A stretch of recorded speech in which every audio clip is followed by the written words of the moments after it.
అమ్మా నాన్నలకు ఆహ్వానం పలుకుతోంది Ananda Lahari 5 star retirement homes Edupugallu Vijayawada.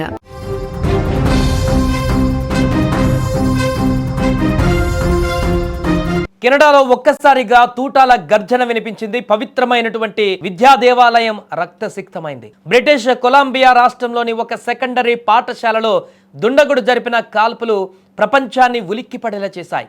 ఈ ఘోర కలికాలంలో పలువురు ప్రాణాలు కోల్పోగా మరెందరో ఆసుపత్రి పాలయ్యారు. స్థానిక కాలమానం ప్రకారం మంగళవారం మధ్యాహ్నం 12:30 సమయంలో పాఠశాల ప్రాంగణంలోకి ప్రవేశించిన ఒక దుండగుడు విచక్షణారహితంగా కాల్పులకు తెగబడ్డాడు. చదువుల్లో నిమగ్నమైనటువంటి విద్యార్థులు ఆ తూటాల శబ్దానికి చెల్లాచెదురుగా పరుగులు తీశారు. ఈ కాల్పుల ఘటనలో ఇప్పటివరకు 10 మంది ప్రాణాలు కోల్పోయినట్లుగా సమాచారం అందుతుంది. వీరితో పాటు మరో 25 మందికి పైగా తీవ్రంగా గాయపడ్డారు. క్షతగాత్రులను సమీపంలోని ఆసుపత్రులకు తరలించి చికిత్స అందిస్తున్నారు. పరిస్థితి విషమంగా ఉండడంతో మృతుల సంఖ్య ఇంకా పెరిగే అవకాశం ఉందన్నటువంటి భయాందోళనలు ఇప్పుడు వ్యక్తమవుతున్నాయి. ఈ మారణకాండకు పాల్పడినట్లు భావిస్తున్న వ్యక్తి కూడా విగత జీవిగా పడి ఉన్నట్లు అధికారులు గుర్తించారు. సదరు నిందితుడు కాల్పులు జరిపిన తర్వాత తనను తాను గాయపరుచుకొని ఆత్మహత్యకు పాల్పడినట్లుగా ప్రాథమిక విచారణలో వెల్లడైంది. షూటర్ను దర్యాప్తు బృందాలు ఇప్పటికే గుర్తించినప్పటికీ అతడి వివరాలను మాత్రం ఇప్పటి వరకు బహిర్గపరచలేదు.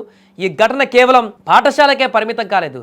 స్కూల్కు సమీపంలోని ఒక ఇంట్లో మరో 2 వ్యక్తులు మృతి చెంది ఉండడాన్ని కూడా పోలీసులు గుర్తించారు. వారు కూడా పాఠశాల కాల్పుల ఘటనలోనే ప్రాణాలు కోల్పోయి ఉండవచ్చని అధికారులు అనుమానిస్తున్నారు. దీంతో పోలీసులు ఆ ప్రాంతంలోని ఇళ్లలో కూడా భారీగా తనిఖీలు చేపట్టారు. గాయపడిన వారు మరి ఇంకెవరైనా ఉన్నారేమో అని తెలుసుకునేందుకు కూడా గాలింపు చర్యలు ఇప్పుడు ముమ్మరం చేశారు. ఈ ఘోర ఉదాంతంతో కెనడాలో ఇప్పుడు విషాద ఛాయలు అలుముకున్నాయి. విద్యార్థుల తల్లిదండ్రులు తమ పిల్లల క్షేమ సమాచారం కోసం తీవ్రమైనటువంటి ఆందోళనతో ఆసుపత్రుల వద్దకు చేరుకుంటున్నారు. పోలీసులు ఈ దాడులకు గల కారణాలపైన లోతైన దర్యాప్తు జరుపుతున్నారు. ఎందుకంటే ఇంత దారుణంగా విచక్షణారహితంగా చంపడానికి గల కారణాలేంటి? ఆ వ్యక్తి సైకోనా, లేకుంటే ఏదైనా ఉగ్రవాద చర్యలాగా కనిపిస్తుందా? వీటికి సంబంధించిన లోతైనటువంటి దర్యాప్తు ఇప్పుడు అక్కడ కెనడా పోలీసులు చేస్తున్నారు. కానీ ఇంత దారుణమైనటువంటి ఘటనకి ఇతను ఎందుకు పాల్పడ్డాడు, తన వెనక ఎవరున్నారు, లేకుంటే ఒక్కడే సైకోగా మారి చేసినటువంటి ఉదాంతమా ఇది? ఏం జరిగిందనేది పూర్తి వివరాలు అయితే ఇప్పుడు కూపేలాగేటువంటి ప్రయత్నాలు చేస్తున్నారు.